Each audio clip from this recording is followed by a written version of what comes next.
الحمد لله نحمده ونستعينه ونستغفره نعوذ بالله من شرور أنفسنا وسيئات أعمالنا من يهده الله فلا مضل له ومن يضلل فلا هادي له وأشهد أن لا إله إلا الله وحده لا شريك له وأشهد أن محمدًا عبده ورسوله يا أيها الذين آمنوا اتقوا الله حق تقاته ولا تموتن إلا وأنتم مسلمون يا أيها الناس اتقوا ربكم الذي خلقكم من نفس واحدة وخلق منها زوجها وبث منهما رجالا كثيرا ونساء واتقوا الله الذي تساءلون به والأرحام إن الله كان عليكم رقيبا يا أيها الذين آمنوا اتقوا الله وقولوا قولا سديدا يصلح لكم أعمالكم ويغفر لكم ذنوبكم ومن يطع الله ورسوله فقد فاز فوزا عظيما أما بعد فإن أصدق الحديث كتاب الله وأحسن الهدي هدي محمد صلى الله عليه وآله وصحبه وسلم وشر الأمور محدثاتها وكل محدثة بدعة وكل بدعة ضلالة وكل ضلالة في النار أيها الناس عباد الله في القرآن العظيم تكرم المرأة يقول ربنا جل في علاه وعظم في عالي سماه وعاشروهن بالمعروف katika Qur'ani tukufu anatukuzwa mwanamke wa Kiislamu Allah subhanahu wa ta'ala anampa mwanamke wa Kiislamu ikram anampa mwanamke wa Kiislamu utukuzo anampa mwanamke wa Kiislamu ijlal anawaambia wanaume waashiruhunna bil ma'rufi ishini nao wanawake kwa wema amri hii yatoka kwa Rabbul Alamin subhanahu wa ta'ala na ndani yake kuna kutukuzwa mwanamke wa Kiislamu kwa sababu mwanamke wa Kiislamu laha almusahamatu alfaala ana mchango mkubwa sana mwanamke wa Kiislamu fi tarbiyati alajyal katika kulea vizazi ana mchango mkubwa sana mwanamke wa Kiislamu في المحافظة على القيم الأخلاقية katika kusimamia vyema tabia njema na nzuri fahiya rakizatun asasiyah mwanamke wa Kiislamu ni nguzo ya msingi kabisa fi bina'i almujtama' alislami katika kuijenga jamii ya Kiislamu ndio maana Uislamu umempa mwanamke wa Kiislamu nafasi yake an-nisa'u shaqa'iqur rijal wanawake ni wenza wa wanaume an-nisa'u shaqa'iqur rijal wanawake ni wenza wa wanaume. Ndio maana akawa mbora wa wanaume ni yule aliyembora kwa wake zake. Khairun nas khairuhum li ahli, mbora wa watu ni yule aliyembora kwa wake zake. Yani ikitaka jamii kujua mbora wao, naam, wamwangalie aliyembora wao.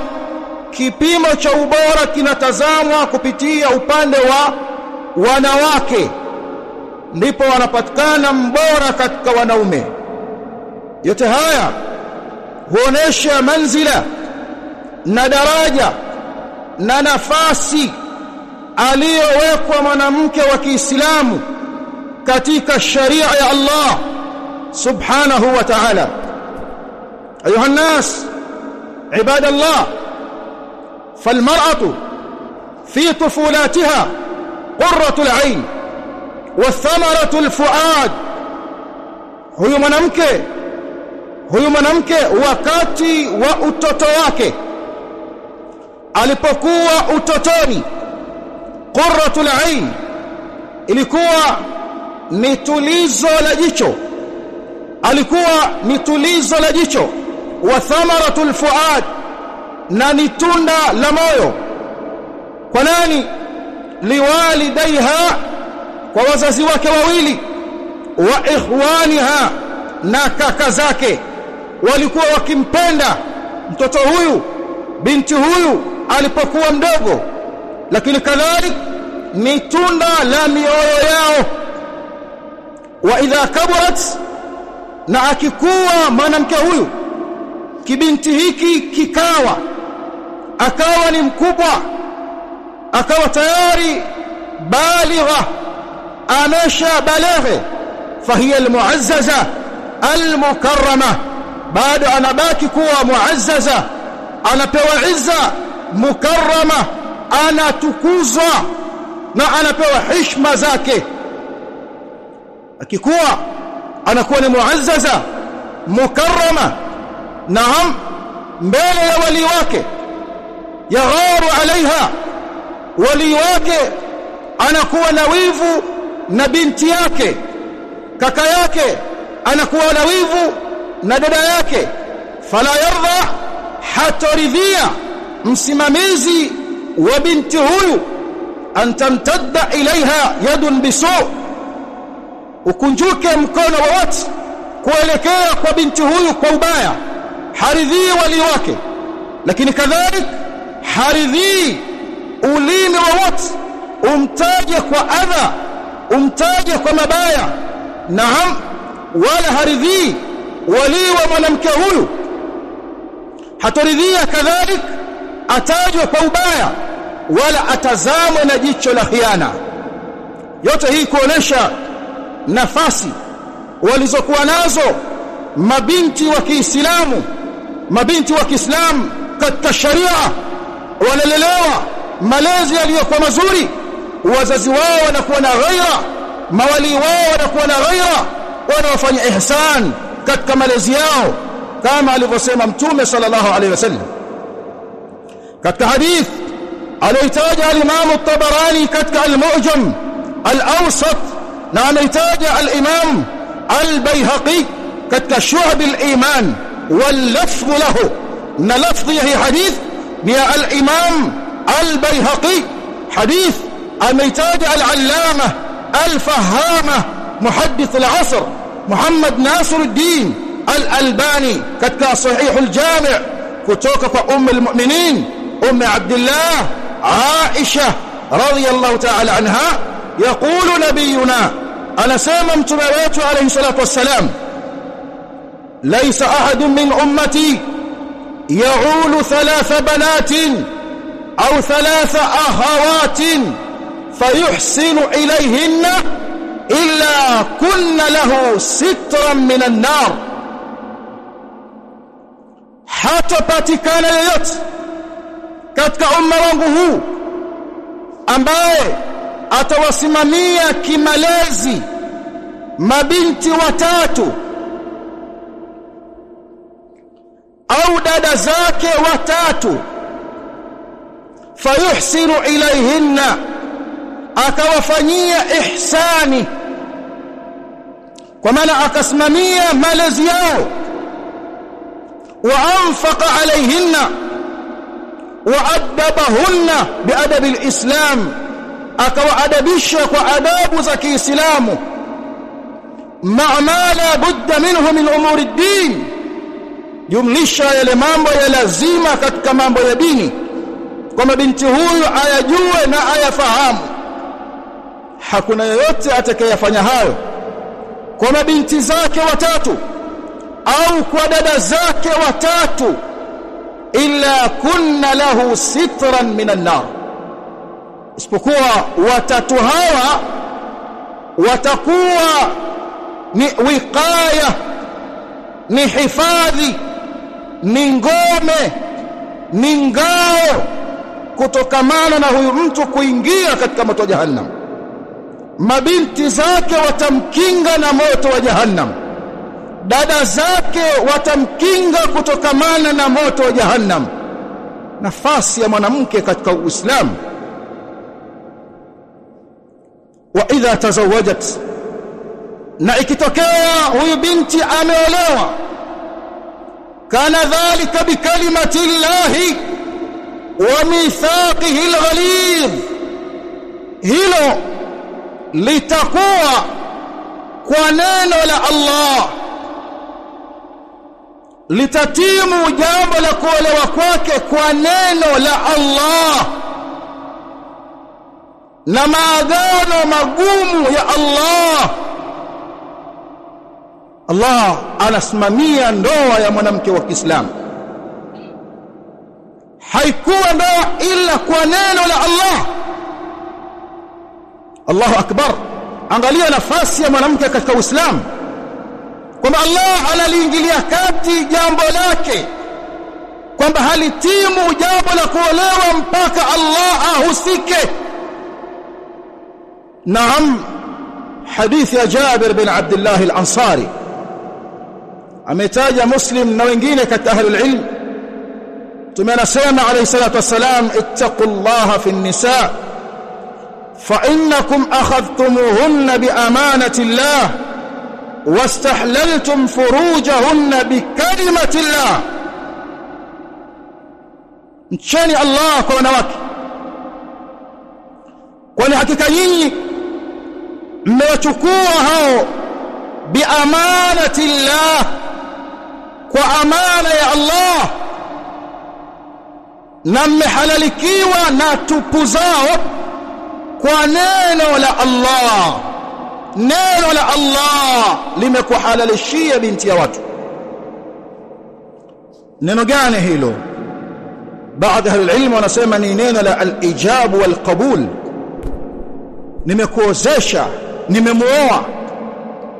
Baadhi ya ilmu wakasema la, hapana, neno la Allah, fa imsakum bima'rufin au tasrihun biihsan, uishi naye kwa wema, ikitokea hakuna budi muachane kwa wema na kwa ihsan. Mkataba huu umetoka kwa Allah subhanahu wa ta'ala. Wengine wakasema hapana, neno la Allah ni la ilaha illa Allah.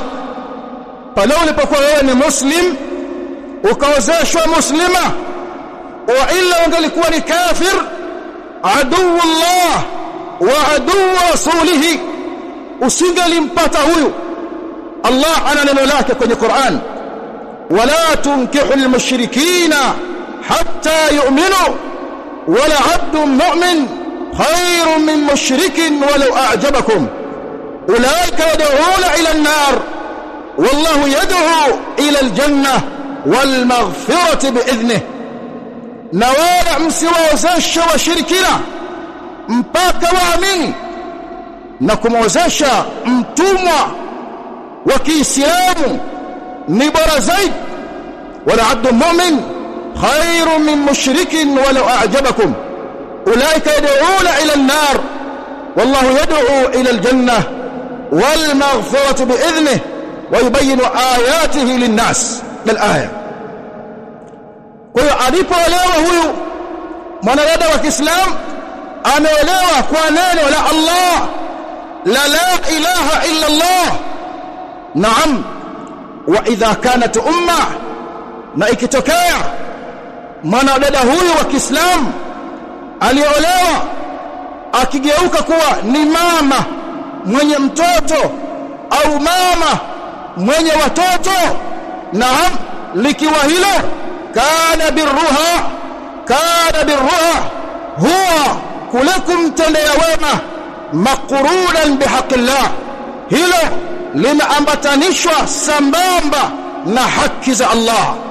Akiwa mama, wema wake umeambatanishwa sawa na haki za Allah, bado huonesha ikramu ya Allah, kumkirimu mwanamke wa Kiislamu akigeuka kuwa ni mama. Naam, birruha wal ihsanu ilaiha wa daf'u al adha anha, kumfanyia wema na kumkirimu na kumondolea mabaya yasiyofaa, kumsogezea mbali. Hilo huwa ni wajibu kwa aliyemoa, na akiwa ni mama, naam, wema wake umeambatanishwa na haki za Allah.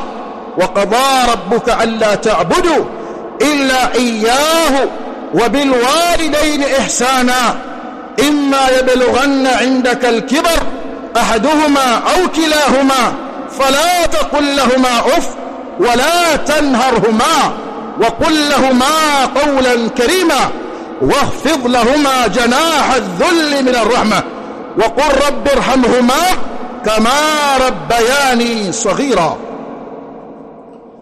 أموصي مولا wako وقضى ربك أي وصى وقضى ربك أي أمر وقضى ربك أي أوجب. amewajibisha mola wako ya kwamba msimwabudu mwingine asiyekuwa yeye. Ameamuru hilo subhanahu wa ta'ala, kama alivyoamuru wazazi wawili muwafanyie wema. imma yablughanna 'indaka al-kibar ahaduhuma, imma afikie hali na marhala ya utu uzima mmoja wao au wote wawili, wakaleta taswira kana kwamba wanakusumbua, lakini hawana usumbufu wazazi. fala taqul lahumā uff, usiwaambie uff, usigune, usiwasunye wala usiwanyose. fala taqul lahumā uff wala tanharhumā, wala usiwakaripie. wa qul lahumā qawlan karīmā, waambie maneno mazuri. wakhfid lahumā janāha adh-dhulli min ar-rahmah, washushie ubawa wako wa udhalili uliotokamana na huruma, wahurumie wazazi wako wawili akiwemo mama na baba. ووصينا الإنسان بوالديه حملته أمه وهنا على وهن وفصاله في عامين أن اشكر لي ولوالديك إلي المصير. الله نسمى سبحانه ووصينا الإنسان بوالديه, tukamuhusia mtu kuwafanyia wema wazazi wake wawili. حملته أمه وهنا, alibebwa na mama yake katika mazingira ya udhaifu. حملته أمه وهنا على وهن, udhaifu juu ya udhaifu, unyonge juu ya unyonge, taabu juu ya shida. wafisaluhu fi amain, na kumnyonyesha na kuacha kumnyonyesha, kumkatikia ziwa lake wakati wa kunyonya, hilo lilipita katika miaka miwili. anishkurli waliwalidayk, tukamwambia bwana Adam katika hali ya kumuhusia wasia wetu, nishukuru mimi, washukuru wazazi wako wawili kwa kuwafanyia ihsan, kwa kuwakirimu, kwa kuwaombea dua, kwa kuwafanyia mema na mazuri. nishukuru mimi na wazazi wako wawili. ilayya almasir, marejeo kwa wale ambao watakwenda kinyume na wasia wangu huu kwa wazazi wao, marejeo hayo yapo kwangu mimi, nitakuja kuwalipa siku ya kiyama. in khairan fa khair wa in sharran fa shar. walhamdulillah, alhamdulillah, wassalatu wassalamu ala rasulillah Muhammad ibn Abdullah wa alihi wa sahbihi wa man walahu wa ba'd. ayuha nasu ibadallah, na ili mwanadada huyu wa Kiislamu aliyekirimiwa na Allah subhanahu wa ta'ala kwa ikramu hii kubwa, ambayo mmesikia sehemu ya ikramu hiyo, ili itimu ikramu kwa mwanamke huyu wa Kiislamu, ni lazima asomeshwe dini, ya Allah subhanahu wa ta'ala, amjue Mola wake aliyemuumba, amjue mtume wake Muhammad sallallahu alayhi wasallam, ajue ibada zake zinazomkabili. Wallahi alazim, hatakuwa amekamilisha malezi yule ambaye atamlea mwanadada wa Kiislamu binti yake, au anamlea dada yake, au yuko chini yake, yuko chini ya himaya yake shangazi yake, lakini akashindwa kumlengesha katika khairi, kumjulisha katika masala ya talabul ilm, kutafuta ilmu ya faradhi, ilmu ya kumjua Allah, ilmu ya kumjua mtume sallallahu alaihi wasallam. Hakuna maana ikiwa unamlisha, unamvisha alafu humsomeshi dini. Hakuna maana ikiwa unamtibia alafu humsomeshi dini. Hakuna maana ikiwa unaangalia ukuaji wa afya yake, ukaepuka kuzorota kwa afya yake, lakini ikawa upande wa kwamba huyu anasoma dini ya Allah, jambo hilo kwako likawa ni sifuri. Hakuna maana yoyote, kwa sababu katika maana ile hadith fayuhsinu ilayhinna, akawafanyia ihsani dada zake watatu au mabinti zake watatu. Wakasema ahlul adabahunna biadabi alislam, amewaadabisha kwa adabu za Kiislamu. Kadhalika akawafunza ma budda minhu min umuri din, yale mambo ambayo ni lazima ayajue katika mambo ya dini, katika mambo ambayo ni lazima ayajue binti yako, ayajue mkeo, ajue dada yako aliye chini ya himaya yako, ajue aqidatu tauhid, ajue itikadi yake sahihi. Kwa sababu sala na saumu na hija na umra na sadaqa, haya yakifanywa juu ya msingi mbovu wa itikadi, wallahi alazim hayana tija yoyote wala hayatakabaliwi kwa Allah subhanahu wa ta'ala. Kama hana aqidatu tauhid, aqidatu sahiha, hazikubaliwi amali zake, haikubaliwi sala yake, haikubaliwi hija yake na saumu yake na sadaka zake. Lazima haya ya kiibada yaasisiwe ala asasin matin, juu ya msingi ulio madhubut, msingi wa al-aqida. Mshawahi kuwasikia watu wanaitwa al-khawarij, mnadhani hawakuwa wakisali, mnadhani hawakuwa wakifunga, mnadhani kwamba hawakuwa wakisoma Qur'an? La, walikuwa wakisali mpaka mtume alayhi salatu wassalam anawaambia masahaba al-kiram, yahqiru ahadukum salatahu ma'a salatihim wa siyamahu ila siyamihim, mmoja wenu nyinyi masahaba atakuja kuidharau sala yake mbele ya sala zao. Angalia haya maneno, nani anayosema? Anayasema ar-rasulul akram alayhi salatu wassalam. Anawaambia kina nani haya maneno? Anawaambia matabi'in? Anawaambia atba'u tabi'in? Anatuambia sisi tuliokuja katika zama hizi za mwisho, zama za fitna? La, anawaambia as-sadat al-ubbad, mabwana wakubwa katika ibada, mabwana wakubwa katika ibada.